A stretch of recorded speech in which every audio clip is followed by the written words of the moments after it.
Yeah.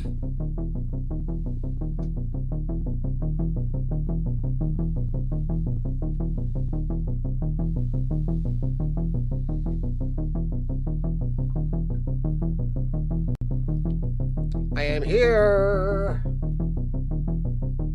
A little chilly in here, though. Whew. Okay. No.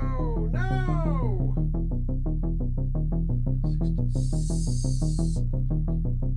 Uh-huh. All right, then.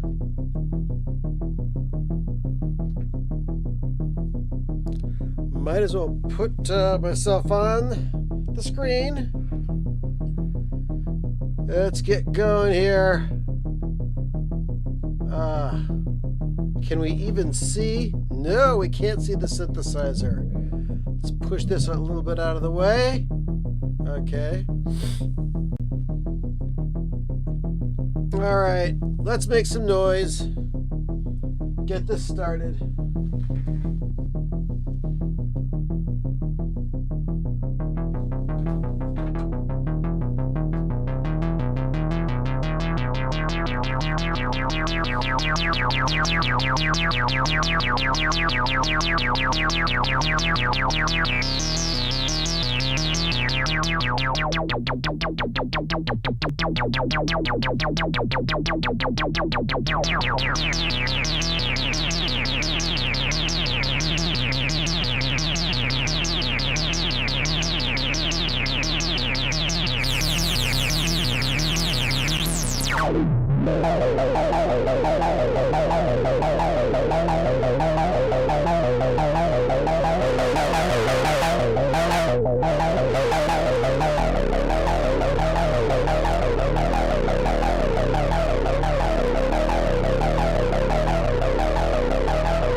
Well, that was nice, wasn't it?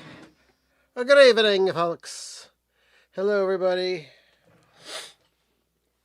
How you doing? I'm Bill. Choink, choink.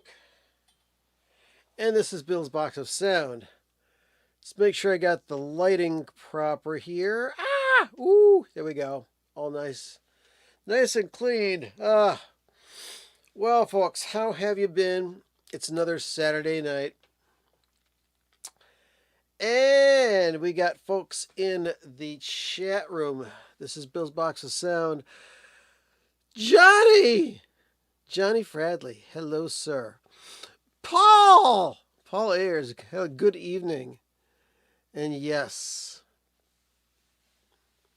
let's bid a Care Bears Christmas farewell to our friend Mark Volman, who, for a decent paycheck, him and Howard Kalin made Care Bears records. So I'm guessing that most of us already know that the great vocalist and guitar player, composer, producer, also rock and roll teacher, Mark Volman has passed away at the age of 78. He had been sick with dementia for a number of years, even though he continued to perform as part of the Happy Together tour every single year. But I guess he's not going to make it now, is he? So it's sad, but the guy left us with some good music, and I made a video all about it. So that's that. Paul says he's been enjoying some 54 Miles Davis stuff. Oh, and some old Sonic Youth. Very nice. Now, by 54 Miles Davis, I'm wondering what albums were made from that specific, from those specific sessions. Because as far as the Prestige recordings, let me go grab a few of them over here.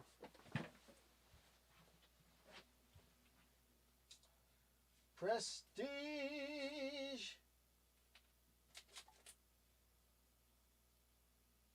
Okay.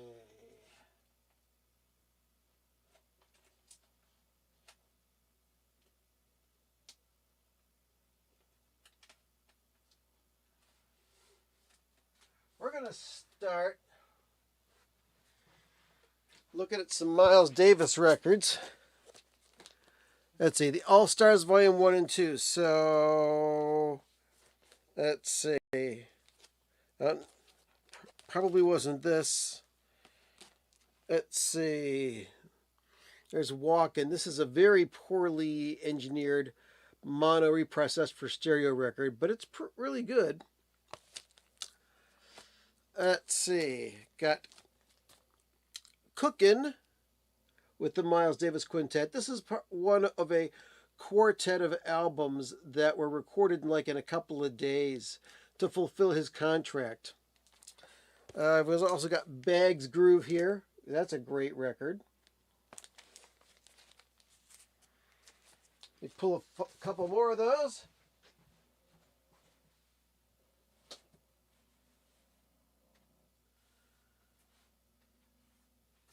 This one.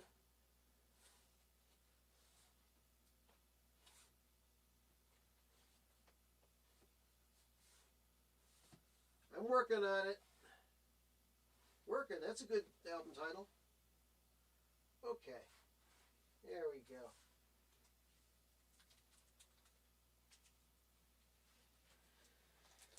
Okay, the other three albums that were recorded in just a few days to fulfill his Prestige contract so he could go over to Columbia Records. So we already saw Cookin'. All right. We've got Steamin'. We've got Workin'. And we've got Relaxin'. And all of this is with John Coltrane on tenor sax, Red Garland on piano, Paul Chambers with bass, and Philly Joe Jones on drums. Fantastic records.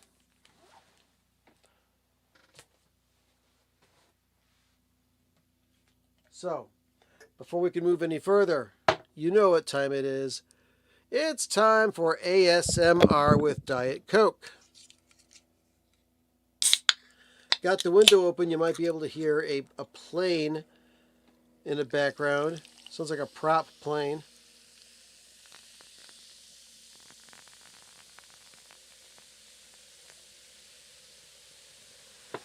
Ah, that sounds good. Tastes even better.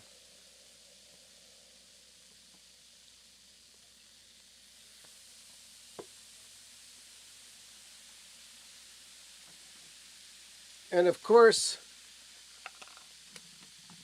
We need just a little touch of this stuff. For flavor, of course. All right, that's it. Good stuff. Ooh,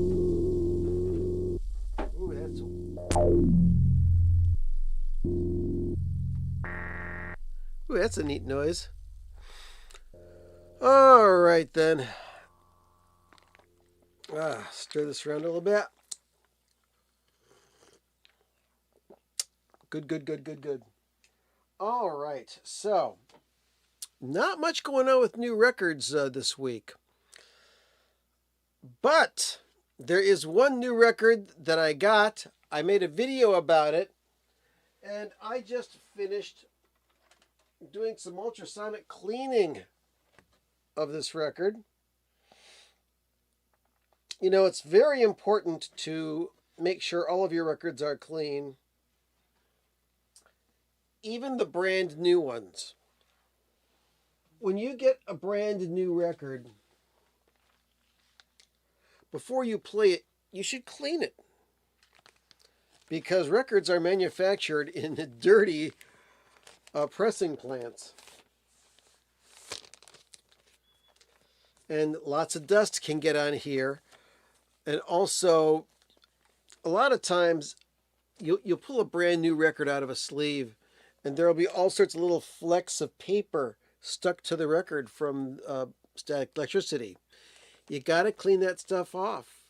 The cleaner your records, the better they'll sound. Now, you don't have to give them a intensified cleaning every single time you play them. Just the first time that you play it. Or especially if it's a used record. Oh, I'm going to be making a video about that sometime soon. But earlier this week, and as I said in the video, I went to the eye doctor this week to get one of my eyes lasered because I had diabetic retinopathy, and there's some damage to some blood vessels inside of my eyes. And I had some laser treatments done for that, like back in 1997. I'm still seeing the same retina specialist. And last time I went in, they did some tests and said, well, there's a little bit of damage there. We're going to need to do some more laser work on that. So I said, okay, can we do that today? So we can do one eye today. So we did one eye. That was this one. And then just this week, they did this one. And in order to do that stuff, first of all, they have to put drops in your eyes to dilate your pupils. And then they put a numbing drop in there.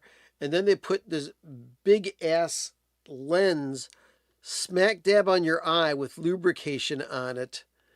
And then that goes up to a laser that gets shot into your eye so they can repair the little piece, the damaged blood vessels that are in there.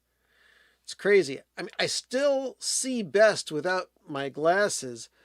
I use my glasses for driving and very little else. But anyway, so I'm sitting there at the doctor's office waiting for my eyes to dilate.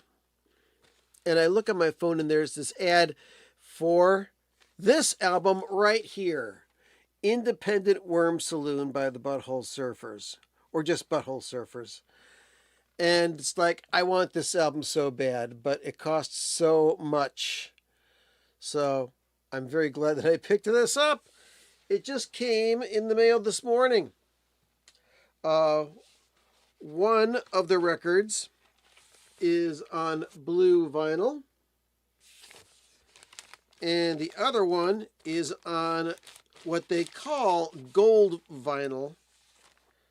But to me, it looks like it's tan. If you look real close, it's kind of like a little reflective, but not much. And check that out right there. Yeah, that doesn't look gold. It looks tan to me. So this is going to be spun tonight. I can tell you that much. But very glad that they decided to reissue this record. Somebody with with smarts at Capitol Records was taking a look at Discogs and said, "People are getting how much for that record? We got to fix that." So, this is going in here. Just right. Yes. And this is it. Here's the inside. And there's the back. Great, great record. Hello, North Carolina Vinyl Picker. Good to see you.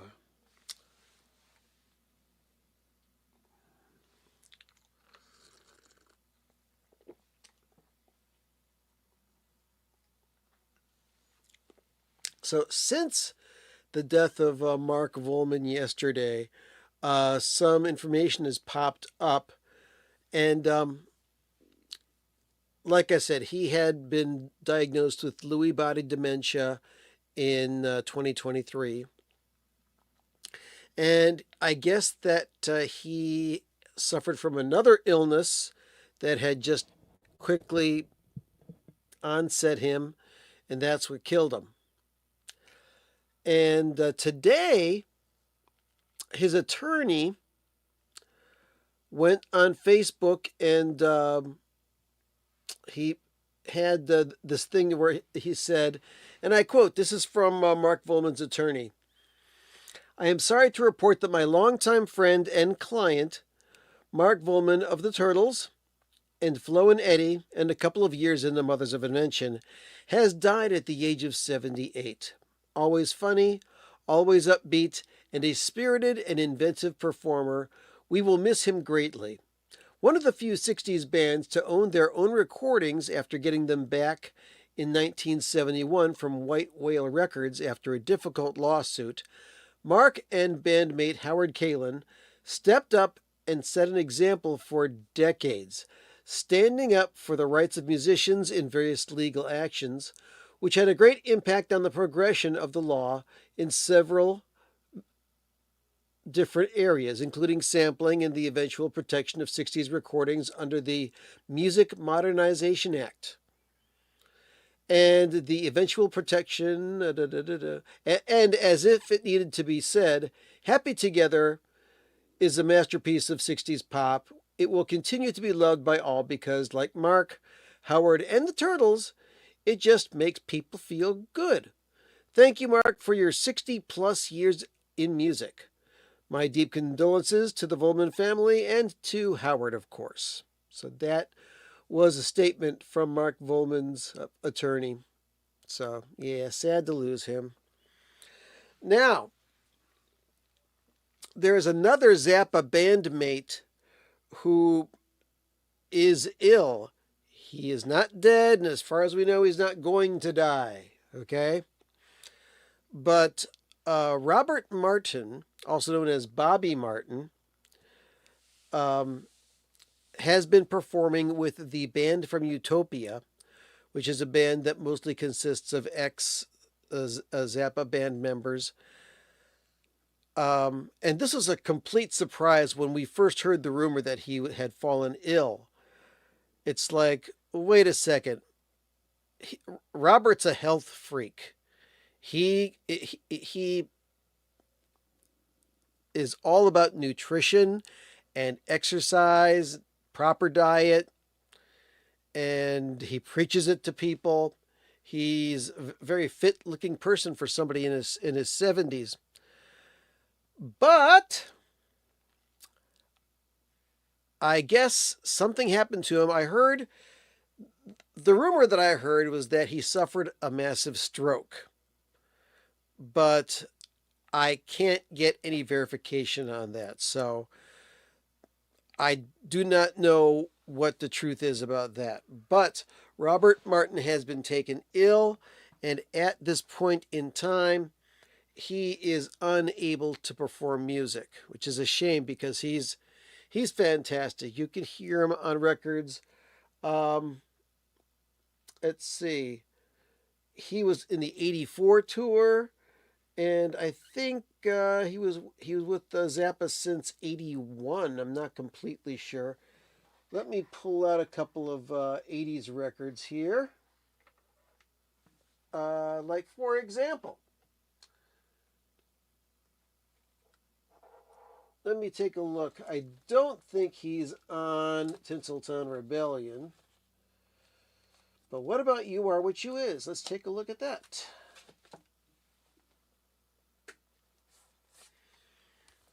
Another record that I have to put the records back inside of the jacket. Now, a lot of people like doing this, okay? They've got an album, they put the records on the outside of the jacket. It's not really the best thing to do. Because if you've got the record in a plastic bag, it's not going to get ring wear from going in and out because the plastic takes all of that abuse. But they also think, hey, I'll put the records on the outside so that I can just take the records out and play them. Not the best idea because your record jacket is a small, almost flat box. It's an engineered box designed to hold the records. Therefore, the jacket has room for the records. Now, especially if you are going to be putting it inside of a plastic outer sleeve, make sure that you take the records and put them inside of the sleeve that it was meant to be in. Because if you put those records on the outside of the jacket, it makes the whole package thicker, which means you can't store as many records on the shelf. So here, you've got the records in their engineered little tiny flat box. Okay, so do we have Robert Martin on here? Let's see, Bob Harris. No, he's not on that. So I think that he started playing with Frank either in '82 or '84.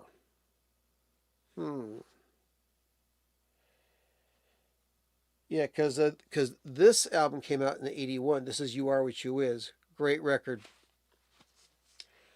Good evening, Brian in Tokyo. Good to see you, sir. I love those 360-degree videos that you're doing. They are cool as hell. It's just that sometimes your videos are too long to watch all in one sitting. I can't watch for 3 hours at a time. I've got a short attention span. But I love your videos anyway. So there. So let me put that back where it belongs.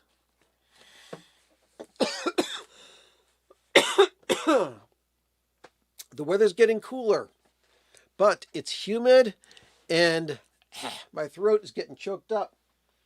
Gonna have to do my inhaler tonight.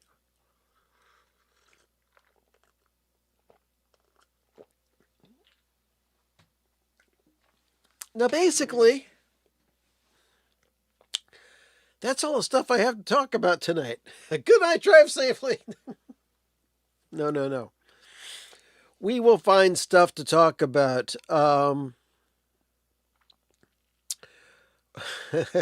Very nice. Yeah, Mutual Admiration Club. I dig your videos, you dig mine. We're a happy family. Oh, I can hear my voice getting rotten too. Anyway,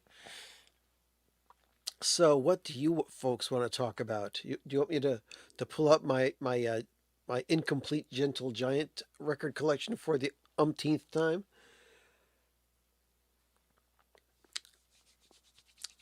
I wouldn't mind getting some suggestions from you folks for what kind of videos you'd like to see me make. Now, if I get no suggestions, that's not a problem. I still got a big long list of videos to make. one that I'm working on right now, because there's a thread going around with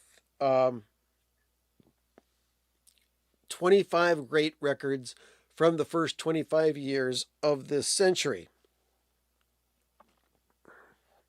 So, John says, have you ever mentioned your band Utensils? Well, I played some Utensils type stuff here, but John, I don't know if you remember.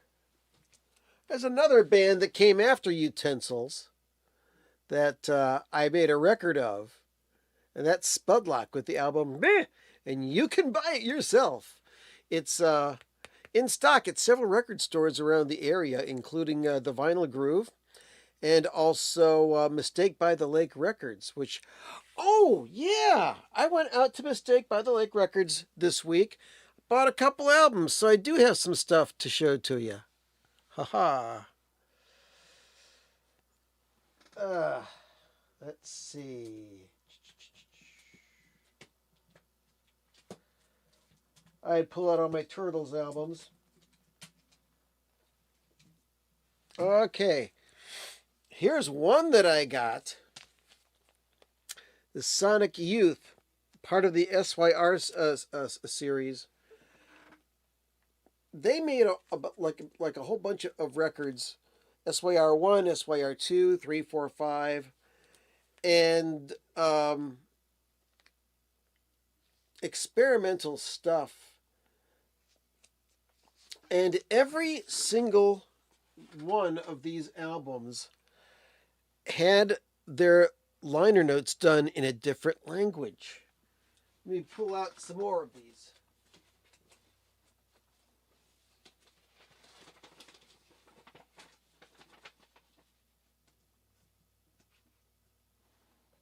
Wait a minute.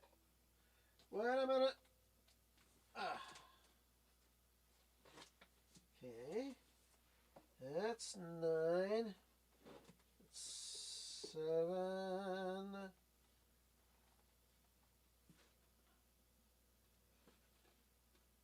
The hell is that? Oh no, that's not that.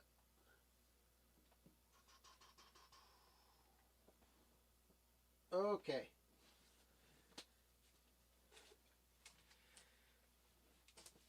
We start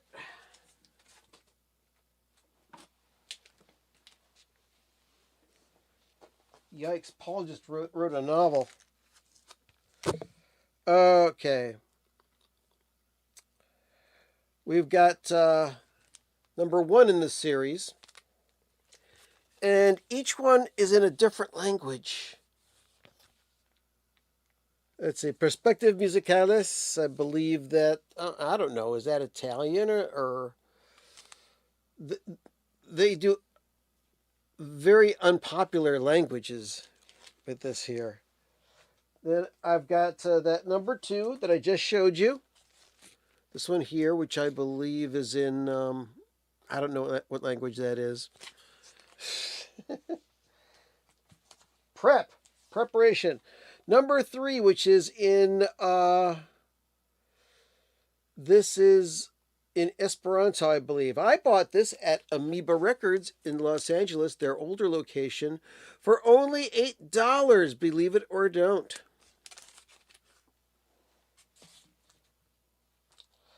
Okay. Now, number 4 was Goodbye 20th Century. And I have that one on CD. I'm not too sure about number 5 or 6, because these are not easy to find. I've got number 7, J'accuse Ted Hughes. This is definitely in French, I think.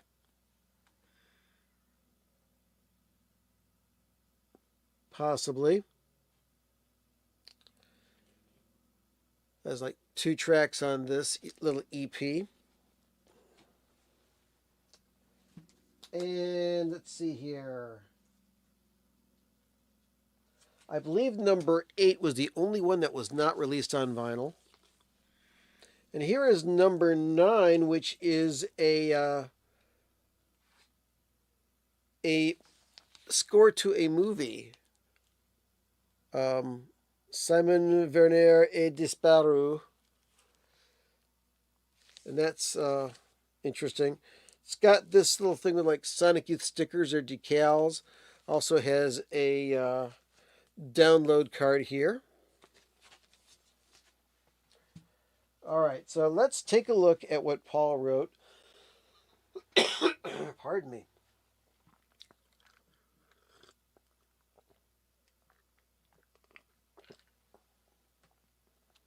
And it says, how about your actual top 10 Zappa albums? I know you did a version of this based on people's popular opinions, but how about your top 10? Maybe that's too hard to definitely do. I don't know. I might do that. I might just go through all 131 releases and try and find what I believe are my 10 favorite. Because I'm not going to say, which one's the best, because they're all great.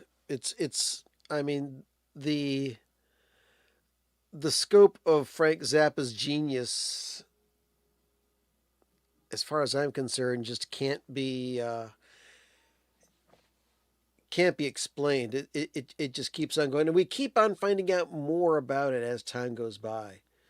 Even though there's 131 releases, and there's more coming. We know that there is.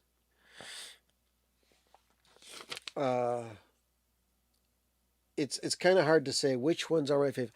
I can tell you right now, yeah, the gift keeps on giving. And I've said this many a time before. What I believe is my favorite Zappa album. I mean, this changes from week to week, day to day, etc. Is Roxy and Elsewhere. I just never get sick of this record. I've played it many times, and the most recent release of it, which is the one from Universal with that little mustache and the number 19 on it. That is the best sounding, because I've also got a copy of the very original release of Roxy and Elsewhere. And if you can find one that's pristine clean, because I am the original owner of this copy, which I bought back in the 1970s. That sounds damn good. But Chris Bellman at the Bernie Grundman Mastering Lab has excised more sound out of those master tapes than I thought existed. It's fantastic. Let's see. And you would have to say that Uncle Meat is your favorite. Okay. Well, Uncle Meat is it's up there. And it was also the first Zappa album I heard in its completion. In total, from front to back. I started listening to Zappa around 73 or 74. Now, there were a couple of songs that I had heard on the radio that I didn't know who they were. There used to be, every Thursday afternoon on WMMS in Cleveland, there was a show. I forget what it was called, but it was about kids in high school. And at the beginning of the show, they would play the song High School by MC5, which I didn't know who did it. I wouldn't find out till like decades later. But they start out the show and you hear that song. The kids want a little action. The kids want a little fun. The kids all got to get their kicks before the evening's done, because they're going to high school, rah, rah, rah. High school, sis, boom, bah. So that's the song High School by MC5. Then at the end of the show, after this public affairs thing was on, where I don't know, they interviewed teachers or something like that, and they talked about issues that concerned the young kids of that day. At the end of the show, they played Status Back Baby, which is off of. Reach all the way over here, Bill. Absolutely free. I'm losing status at the high school. I used to think that it was my school. Wah, wah, wah, wah. Yeah, that's great.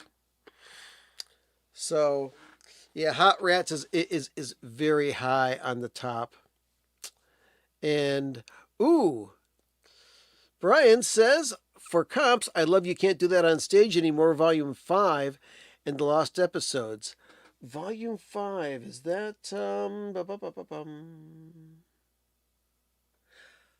I think Volume 5 is the one where the second disc of Volume 5 is all from the 1982 tour, and it's edited like one complete concert. And yeah, that is a big one for me. I love that one.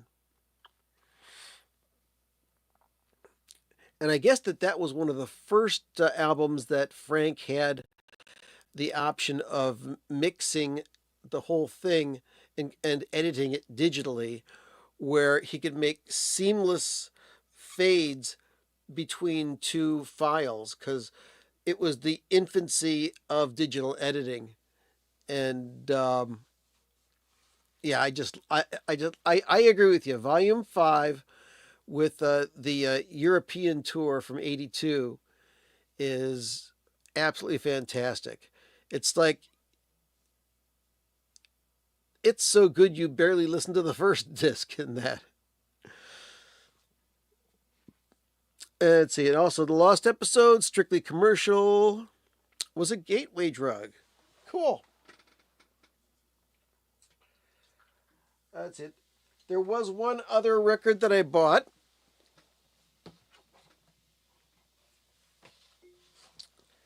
And I've talked about Abigail DeVoe's channel a bit on this show.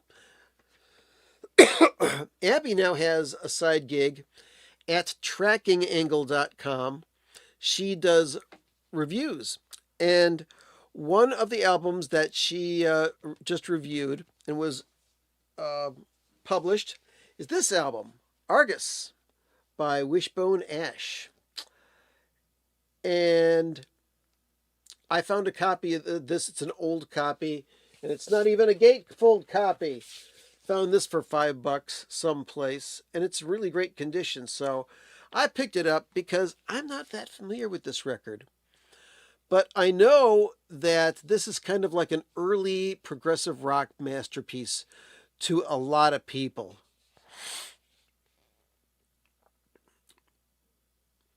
And I was not familiar with it. So for $5, instead of paying $60 for the acoustic sounds version of it, I took the bait and listened to it. It's interesting, but one thing that you'll find out if you read Abby's review of the Wishbone Ash Argus album on the Tracking Angle website is that she rates the sound a 10, but the music a 7 out of 10. And the Wishbone Ash fans came out with pitchforks and flaming sticks at her. 7? What? Where does she get off rating the music as a 7? It's a 10 at least, and possibly an 11. It's fantastic. I love this album. Understood. You love the record, dude. But rating it a 7 out of 10, it's an opinion, okay?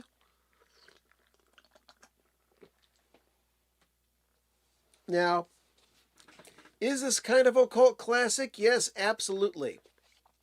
And I applaud Chad Kassem for seeking this out and putting this out as a fantastic 2-record, 45 RPM package to make it sound great. He knows he's not going to sell a huge amount of these, but he's going to sell enough to make a profit. So, the Wishbone Ash faithful, you've got this. But don't dump on somebody just because they give the music a 7. As far as early progressive music is concerned, yeah, that is a 7 out of 10. You know, or as a needle drop would say, a 6, probably a hard 7 on this one. But I mean, there's a lot of progressive records that came out around the same time that are much better. Now, if Chad's looking for a fantastic progressive rock album of the early 70s to put out, I would very strongly advise you to seek out the first album by the band Flash. Hang on, I'll go grab it.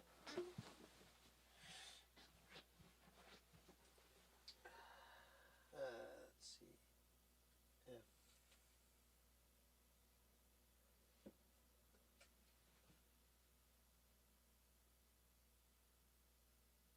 Here we go. I got it. And it's another one that I have not put the record back inside. Okay, this album, Flash. Now, I've explained several times that I originally heard this record on the radio and wanted to pick it up, but there's a song in here called "Small Beginnings," which is like 9.5 minutes long. It's the first track on this album.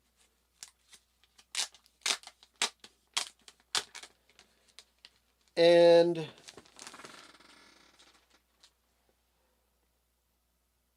this album features the guitar work of Peter Banks, right? Peter Banks, is it? Yep, Peter Banks. Now, he was the guitar player on the first 2 Yes albums, Time and a Word and Yes. The third album, the Yes album, he was replaced by Steve Howe. So, he put a band together and wrote this unbelievable album. The other people in the band are Colin Carter with vocals, Ray Bennett on bass and vocals, Mike Huff on drums, and Tony Kaye, who was also in Yes for the first 3 albums, and after the Yes album was replaced by Rick Wakeman. So you got 2 Yes members on this. And this record, every single track is a standout. If Acoustic Sounds came out with the double 45 version of this album for $60, I'd be standing in line to pick up the first copy. Oh, I want this record in super high quality. But as it is, it's not a bad sounding record at all. It's just that I've played the heck out of it for many, many years, but it still sounds great. And it's got this wonderfully suggestive album cover on it.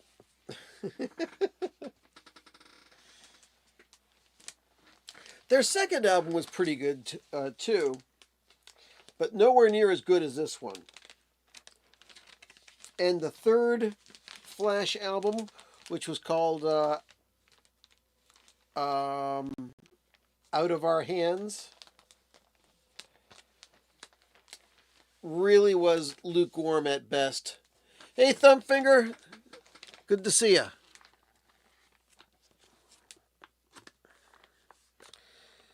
So that is that. Yeah, Chad Casson, if you're watching, and I know you're a fan. If you're not a fan, what's wrong with you, buddy?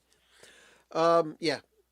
Seek out this album, license it, get the original master tapes, put this puppy out on double 45. I will be there with the lobster bib on. Give it to me. Give it to me. Ah.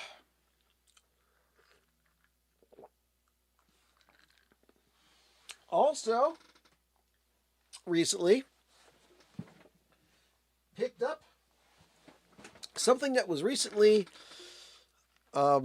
reviewed by Ian B. About on his channel, the Super Audio CD of Genesis's Foxtrot. And I think I've explained on this show more than once that I'm not buying the double 45 of this because they cut Supper's Ready in half. That's a sin that I'm not going to forgive. Same with Close to the Edge. I can't imagine splitting that song into two record sides. I don't think that I've ever mentioned this, but I did pick up the Acoustic Sounds double 45 of Face Value by Phil Collins.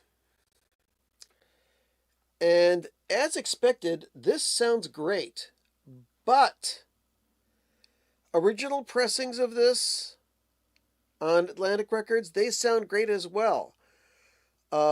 Aside from the totally silent background of the vinyl and a little bit of extra dynamic range, in my eyes, this album does not merit the $60 price tag. Also, some of the engineering and EQ choices that Chris Bellman made, I'm not that thrilled with. For example, at the end of side 1 on the regular album, which is the end of side 2 on this, there's Hand in Hand. It's kind of like a rock funk thing with the Earth, Wind, and Fire horns. And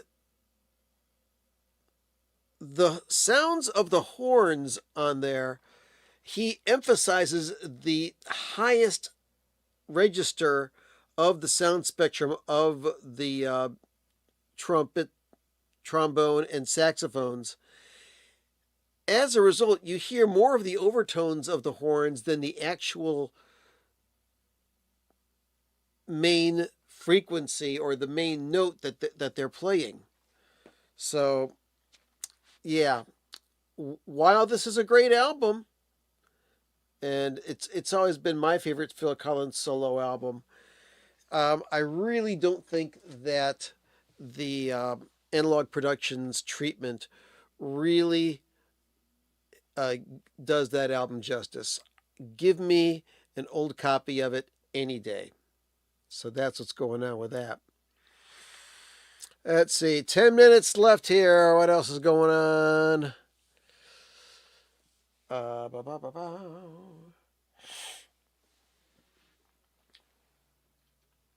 am definitely going to be closing the window when we're done here.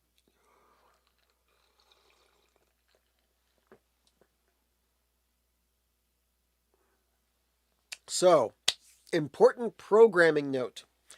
Next week, there will be no live stream. Next week, Saturday, I think I have it memorized by now. Next week, on the 13th of September, Friday the 13th, falling on a Saturday, I will be doing some DJ work at a charity event, as I do every year. I think this will be like the 5th or 6th year I've done it, and I get to try out my new DJ rig, which I concocted this year.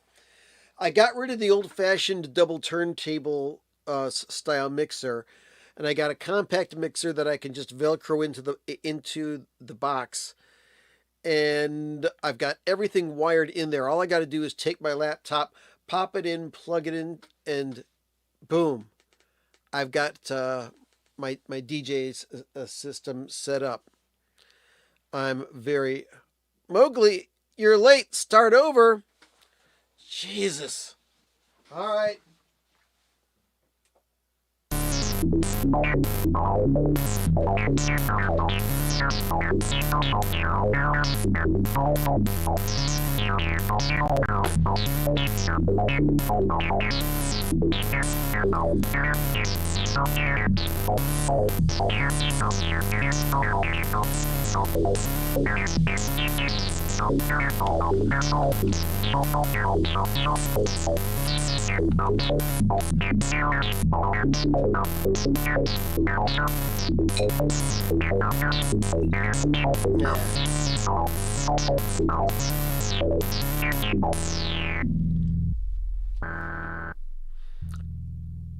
Good evening. My name is Bill. You're watching Bill's Box of Sound, and this is for Mowgli, Day Hiker. Was too lazy to tune in on time. Mowgli, what's up, dude? How you doing? Yeah, stop down the whole show for you just to start all over again.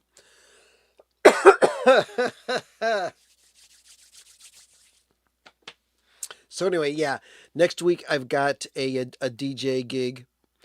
Also, once I do get back from the gig, if it's still on, I got a football game to watch. Ohio State is going to be playing Ohio University, so it's going to be the Buckeyes and the Bobcats, the Battle of Ohio. And those of you who have been watching me for a long time know that I have an allegiance to the Ohio University Bobcats because my daughter Sam went there, and so did her husband. So, Ohio University makes good people. Anyway.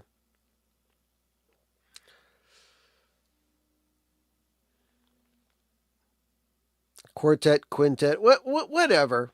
Whatever works, buddy. You're thinking about this album. See, now, wait a second. If you're talking about that and you just got here, okay, you're reading the chats, whatever. Okay, well, we're getting close to the end of this show here. We're going to shut it down. I appreciate you folks. I've got stuff to do.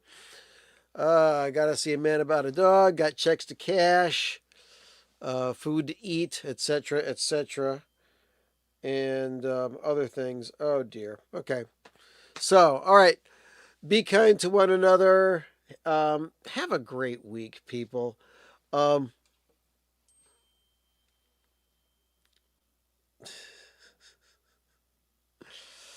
Stay tuned for your local news, except on the West Coast. And I will see you again most likely in 2 weeks from now. So I thank you all so very much for stopping by. I appreciate each and every one of you. I'm working on a big video about 25 great records from the past 25 years. Hopefully you'll like it. So, aside from that, I will play some more weird noises for you to finish out the night. So let's go over to the old Cynthia size A and play some notes on it.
I'm not in tune.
Thanks again for stopping by, everybody.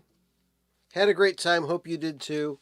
And we'll see you in at least 2 weeks. Have a good night. And love to everybody. Catch you later.